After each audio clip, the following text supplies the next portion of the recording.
I thank Joy and Kim for not only hosting this important event, but for giving us the honor of speaking at it. I thank you for the opportunity to say to all of you today, we can take control. Breast cancer might be the disease we most fear, but we could turn that fear into empowerment.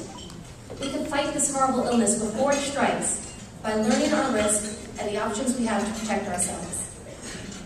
Until recently, women who were destined to get breast cancer were helpless to do anything about it. Not anymore. Thanks to so many experts like Dr. Kathy Schilling and Dr. Louise Morel, women can not only determine their odds of getting breast cancer, they can also take steps to prevent it, or at least catch it in its earliest, most treatable stages. Women throughout the world are taking such proactive steps, and a few years ago, I was blessed to meet 5 of them. Lisa Martin, Maggie Weiner, Amy Rosenthal, Lori Clark, and Suzanne Sater. They are 5 friends living in our community who for years were living in utter fear of breast cancer. They all had risk factors that greatly increased their odds of getting the disease.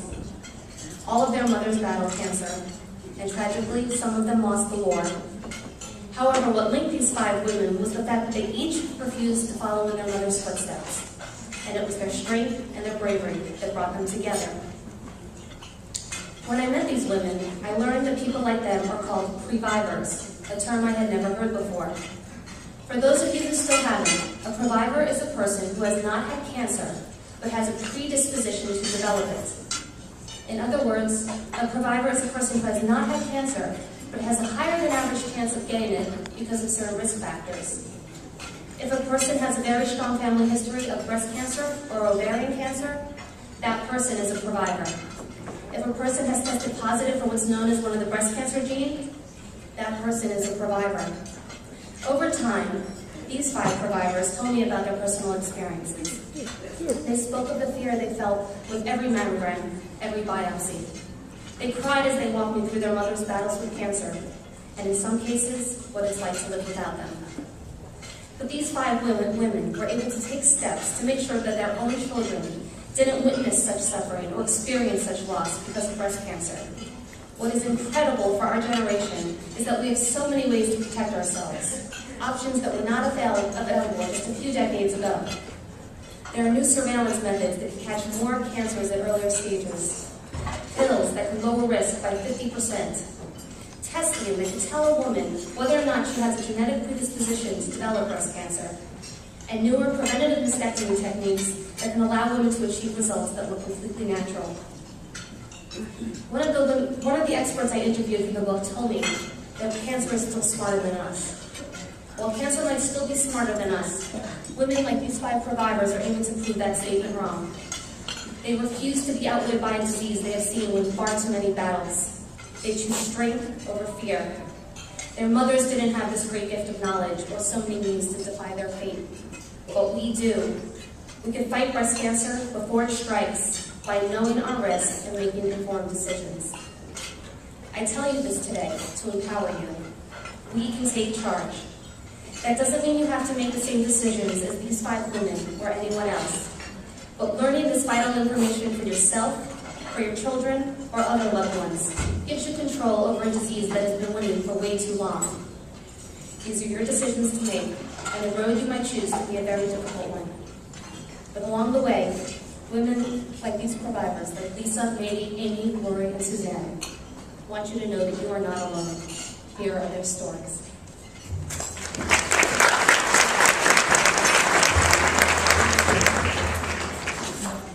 Thank you. My name is Lisa, and I'm a previvor. Shortly before my grandfather's death, they found a lump on his chest that was the size of a golf ball. And yes, that's my grandfather. It turned out that he had breast cancer in my family. However, my mother never knew that she had a higher risk for breast cancer because of her father. Nobody ever said anything to her and alerted her to be more vigilant. When I was 29, my mother was very shocked to find out that she had advanced stages of breast cancer. And unfortunately, she succumbed to the disease after many years of fighting really hard. And that was the turning point for me. I decided I was going to be proactive about my health and do what I can to know what my risk was for breast cancer and to fight it. So my message to all of you today is you need to look at your father's side of the family when it comes to family history, because it's not just a woman's disease. Because if we had, my mother would still be with us today.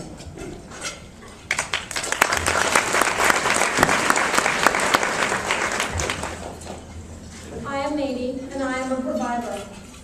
My mother was diagnosed with breast cancer when I was only 17 years old. Fortunately, she was vigilant about her breast health, and her cancer was caught early. She survived. She's here today at 81 years old.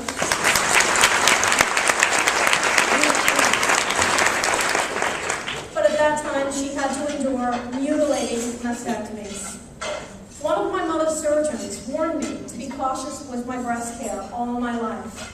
So I was under close surveillance for years, and I had to have several lesions biopsied while I was in my 30s. Slowly, it was being chipped away. Eventually, I was diagnosed with lobular carcinoma in situ, not a cancer, and atypical ductal hyperplasia, both high-risk factors for breast cancer. I felt I was following in my mother's footsteps, despite both of us being BRCA negative and did not share the gene. My breast cells were proliferating to the point where my next stop was going to be breast cancer. I had to do something to drastically reduce my risk, and I did. Hi, my name is Amy, and I am a Previvor.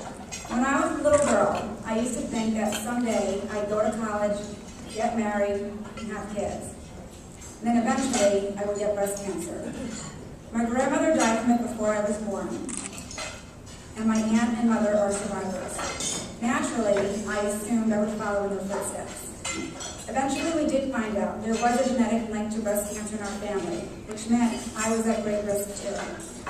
I became determined to beat breast cancer before it beat me.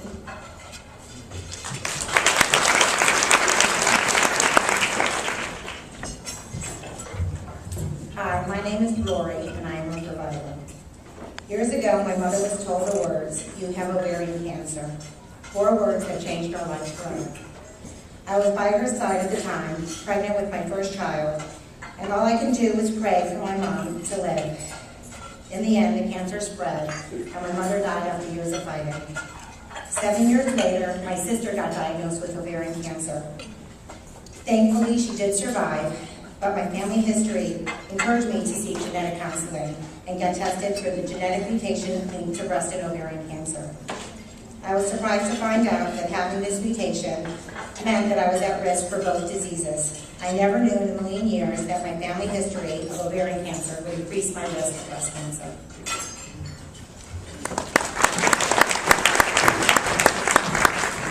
Hi, I'm Suzanne, and I am actually the only non-Jewish Previvor. Often, they still like me though. Often I was associated with the Jewish community, but I'm not. And I am here to tell you that when I was 2 years old, my mother was diagnosed with breast cancer that had already spread to her liver. And she passed away on my first day of kindergarten, which is my sister's 15th birthday. And I was very vigilant growing up. I knew I was high risk. I would go for that mammogram every year, but I would bury my head in the sand the whole year and not even do a breast self-exam because I was so terrified of what I would find. And my whole life, everyone always felt so badly for me because I didn't have my mother.